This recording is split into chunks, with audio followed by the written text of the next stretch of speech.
بحسن خوبی اس جلسے کی نظامت کر رہے ہیں مولانا مدرسے کے طالب علم رہے ہیں، اور مولانا کو یہ بھی بتلاتا رہوں کہ میں بھی اسی مدرسے کا طالب علم تھا۔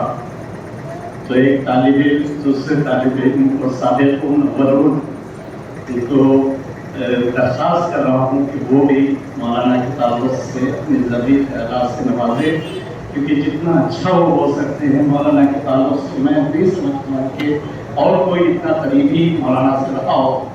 اور دوسری چیز مدرسے سے جو نسبت تھی مولانا کی، اور مولانا شمیم اختر صاحب ہمارے کئی مدرسوں کی نظامت کی، اناؤنسنگ کی، تب ہم لوگوں کو معلوم ہوا کہ یہ ہیرا اسی مدرسے سے تراشا ہوا ہے۔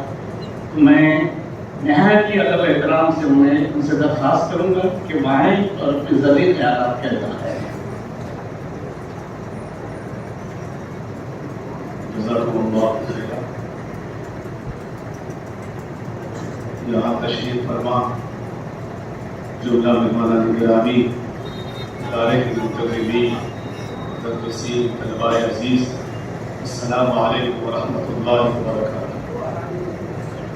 ایک موقع تھا، چچا ابا سامنے بیٹھے تھے اور میں 17 سال کے بعد میری آمد ہوئی تھی۔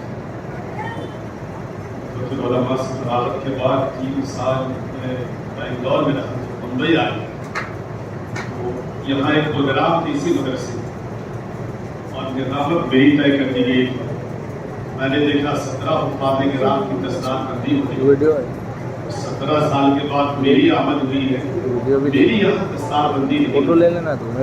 میں نے اعلانیہ یہ کہا کہ منتظمین سے میری درخواست ہے کہ میرے سر پہ بھی دستاری باندھی جائے، اور الحمدللہ میری یہ درخواست قبول کی گئی اور میری دستار بندی 17 سال کے بعد۔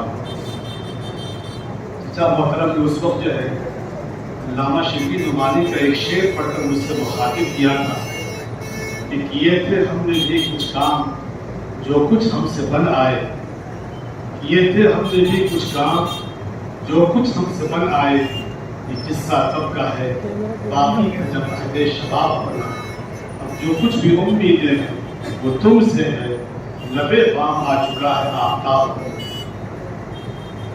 حضرت رحمۃ اللہ علیہ کو پر اعتبار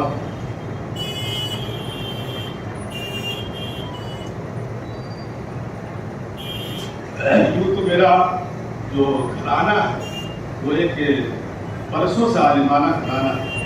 میرے پردادا اور حضرت رحمۃ اللہ علیہ کے دادا حضرت مولانا سلیم صاحب قاسمی 1932 میں دیوبند سے فارغ ہوئے۔ جب ہمارے علاقے میں 1932 میں پورے علاقے میں کوئی قابل دیوبند نہیں ہوا کرتا تھا، اس دور میں ہمارے پردادا مولانا علی اکبر صاحب کے دادا حضرت مولانا سلیم صاحب قاسمی 1932 میں دیوبند سے فارغ ہو کر کے آئے۔ ممتاز تھے، اساتذہ کے نور نظر تھے۔ فراغت کے بعد اساتذہ کے مشورے سے دارالعلوم شاہی مراد آباد میں آپ کی تقرری ہوئی، اور 2 سال میرے پردادا نے وہاں تدریسی خدمات انجام دی۔ لیکن موت سے کس کو رستگاری، آج وہ کل ہماری باری ہے۔ پردادا محترم عین جوانی میں ہی اس زمانے میں حیضہ آیا ہوا کرتا تھا، حیضہ آتا تھا اور لا علاج مرض تھا، بس اس لا علاج مرض میں ہمارے پردادا گرفتار ہوئے اور عین جوانی میں انتقال ہوا۔ ہمارے دادا محترم صرف 6 سال کے تھے، یتیمی کا سایہ سر پہ تھے، لیکن اللہ نے ان کو ایک ایسا چچا عطا فرمایا تھا، محمد عیسیٰ ان کا نام تھا۔ ہمارے پردادا 4 بھائی تھے، اس میں چھوٹے بھائی محمد عیسیٰ۔ انہوں نے اپنے اس یتیم بھتیجے کا پوری زندگی اس قدر خیال رکھا، ان کی تعلیم، ان کی پرورش، ان کی تربیت میں اپنی پورا تن من سب چھوڑ دیا۔ چنانچہ دادا محترم بھی علاقے کی ایک باوقار آئی۔ 1964 میں بہار کی سب سے منظم اور مضبوط تنظیم عمارت شریعہ بہار اڑیسہ جھارکھنڈ، ہمارے دادا محترم مولانا حکیم منظر الحسن صاحب کو وہاں کا ناظم منتخب کیا گیا۔ جمعیت علماء کے پورے ضلع کے صدر رہے، سیاسی سوجھ بوجھ بھی اللہ اچھی عطا فرمائی تھی اللہ نے، تو کانگریس ورکنگ کمیٹی کے بھی صدر رہے۔ ایک یتیم کی پرورش ایک چچا کے ہاتھوں میں اور وہ یتیم پرورش پا کر ایک اچھا بنا تو یقیناً اس کی اولاد بھی اچھی ہو. اللہ کے نبی صلی اللہ علیہ وسلم نے فرمایا الکرف تساس کہ حسب نسب اور خاندان کا بہت زیادہ اثر ہوتا ہے. پھر دادا محترم کے 4 لڑکے ہوئے. بڑے لڑکے مولانا نبی اختر صاحب مظاہری میرے والد محترم. والد صاحب امارت شریعہ کے کوفی حلقے کے قاضی بنائے. امارت شریعہ کی تاحیات رکن شورا منتخب. جمعیت علماء کے پٹنہ میں آفس سیکریٹری رہے. اور والد صاحب کی زندگی اسی طریقے سے ملی. سماجی اور مدرسہ عزیزیہ جو کوفری میں ایک بڑا ادارہ ہے اس کے 35 سال مدرس رہے. زندگی کے آخری سال 2 سال پرنسپل رہے اور وہاں کی بڑی جامع مسجد کے 35 سال خطیب بھی رہے. دوسرے چچا ماسٹر نسیم اختر صاحب اس وقت جو ہے ٹاٹا میں ہے. وہ بھی ایک بڑے ادارے سے منسلک ہے, ماشاءاللہ کامیاب. اور تیسرے چچا میرے مولانا علی اختر صاحب قاسمی تھے. ان کی زندگی کا بھی ایک عجیب و غریب واقعہ ہے. فراغت کے بعد کانپور میں سرکاری نوکری مل گئی, اچھی ملازمت ملی. لیکن اسی زمانے میں میرے ایک چچا زاد چچا مولانا حفاظت کریم صاحب رحمۃ اللہ علیہ جو برلی میں امام ہوا کرتے تھے, وہ انہیں حج کا سفر کرنا تھا. اس وقت ماحول ایسا تھا کہ اپنے جانشین کو اچھے جاننے والوں کو چھوڑ کر جائے. انہوں نے دادا محترم کو خط لکھا کہ مولانا علی اختر صاحب کا آپ ٹھیک ہے کہ کانپور سے آ کے میری جگہ سنبھالی صرف 40 دنوں کے لیے. لیکن ہوا ہے کہ وہ 40 دن کے بجائے 4 مہینے گزر گئے. وہاں کی نوکری جو ہے وہ خطرے میں آ گئی. چچا محترم نے دادا کو خط لکھا کہ سرکاری ملازمت ہے اور یہاں کی امامت کی وجہ سے وہ نوکری خطرے میں آ رہی ہے. دادا محترم نے لکھا کہ بیٹا ایک حاجی کی تم نیابت کر رہے ہو اور مسجد میں امامت کر رہے ہو, اللہ پہ بھروسہ کرو, اللہ مسبب الاسباب ہے. زندگی کے سارے تقاضوں کا اللہ تمہارا پورا کرے. ابھی بات آئی, بڑی اچھی بات آئی. معمولی تنخواہ پہ یہاں 35 سال خدمت کی اور ان حضرات کی محبتوں کے اثر میں رہے. ماشاءاللہ بڑی محبتیں ان حضرات نے دی, بڑی قدر و منزلت کی نگاہ سے ان حضرات نے دیکھا اور ماشاءاللہ اس کا اثر یہ رہا کہ الحمدللہ اپنی زندگی میں وہی حضرات سرخرو ہیں جو اپنے کام سے فارغ ہو جائیں.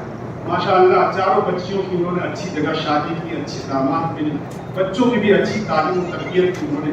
الحمدللہ یہی تو زندگی ہے کہ زندگی کے تقاضے پورے ہو جائیں اور اللہ سے رشتہ نہ ٹوٹے. ماشاءاللہ انہوں نے پوری زندگی اللہ سے رشتہ لگائے رکھا, اللہ سے لو لگائے رکھا, اللہ کے کلام کو پڑھاتے رہے, اللہ کے علم کو اور اللہ کے دین کے پیغام کو گھر گھر پہنچاتے رہے. اور پھر آخر یہی آسودہ خاک ہوئے اور یہی انہیں 2 گز زمین ملی. سب دعا کریں کہ اللہ رب العزت کرتے والا کو غنیمت رحمت فرمائے. حضرت کی شاعری کے تعلق سے ایک بات آئی. ایک شاعری ہوتی ہے کسبی اور ایک شاعری ہوتی ہے وہبی. ہمارے خاندان میں یہ وہبی صلاحیت ہے. میرے دادا صاحب دیوان شاعر, ہزاروں اشعار اور غزلیں ان کی میرے دادا کی.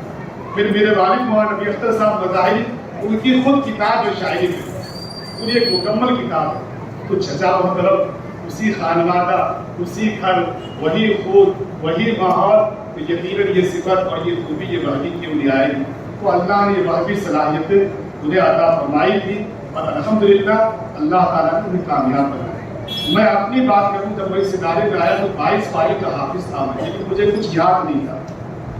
مولانا عارف صاحب مراد آبادی اس زمانے میں یہاں استاد ہوا کرتے تھے. مجھے وہ کلاس ملی.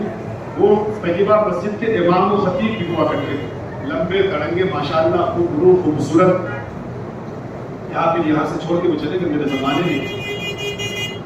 تو جب میں سنانا شروع کیا تو یاد نہیں, پتہ چلا کہ بھئی اسرینو آپ کو 2 صفحہ 4 صفحہ سنانے. چند دن گزرے, میں روتا رہا. ایک دن چچا محترم نے دیکھا یہ حصہ نیچا تھا, وہ حصہ کافی اونچا تھا. 2 بار کا وقت تھا جب میں بیدار ہوا, میری آنکھیں اشکبار تھی, میں رو رہا تھا. چاپا نے پوچھا بیٹا کیوں رو رہا ہے؟ میں نے کہا مجھے سبق یاد نہیں ہو رہا. 22 پارے کا حافظ میں بھول گیا, میرا وقت بہت آئے. انہوں نے ایک بڑی اچھی مثال کی, اسے کہتے ہیں معلم استاد, کہ بر وقت اچھی نصیحت کر دینا اور ایسی بات کر دینا جو زندگی میں جاگوزی ہو جائے, زندگی کا رخ بدل دے.